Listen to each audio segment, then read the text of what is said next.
kielelezo. Ziko programu 14 na nikajaribu kuchambua, nimeona katika kila programu tuna miradi ya kimkakati kwa maana ya flagship projects, tuna hatua kadhaa za kuchukuliwa na tuna mipango mbalimbali. Hii maana yake tuna makumi na makumi ya masuala ya kuyafanyia kazi. Nimeangalia katika mpango wa muda wa kati, nimeona tuna miradi ya kielelezo 7. Wasiwasi wangu, Tanzania haijawahi kuwa na uhaba wa mipango tangu tupate uhuru kwa maana ya Tanganyika na mapinduzi ya Zanzibar. Changamoto yetu kubwa ni utekelezaji wa mipango tunayojiwekea. Nina wasiwasi tukipata shocks zozote katika mipango, baadhi ya mipango hii itapewa kipaumbele na baadhi ya mipango itawekwa kapuni.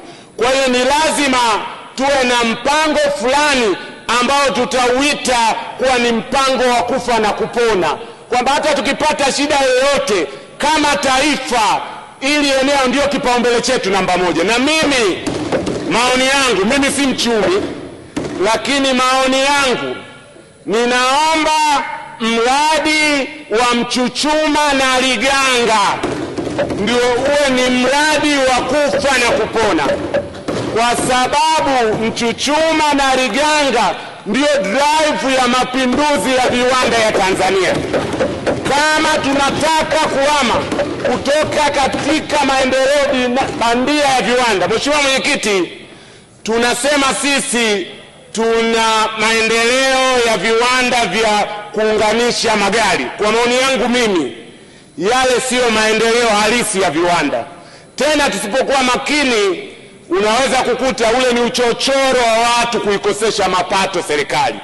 Yaani unakuta mtu vipuri vyote 100% anaagiza kutoka nje, alafu anapata misamaha ya kodi, alafu akishaunganisha bila kujali ajira gani anazalisha. Sisi tunasema hayo ni mapinduzi ya viwanda.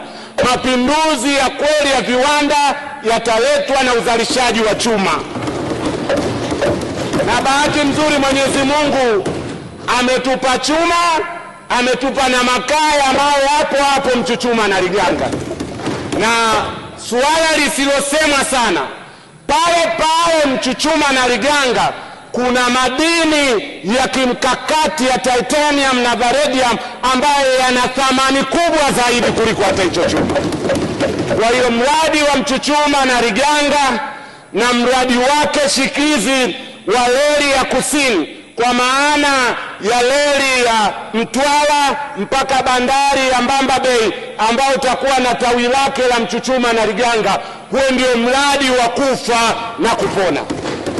Mheshimiwa Mwenyekiti, katika neno langu la kuhitimisha, nimejipa homework ya kwamba kila nikisimama nitakuwa ninakumbusha juu ya katiba mpya, na leo nakumbusha tena kwamba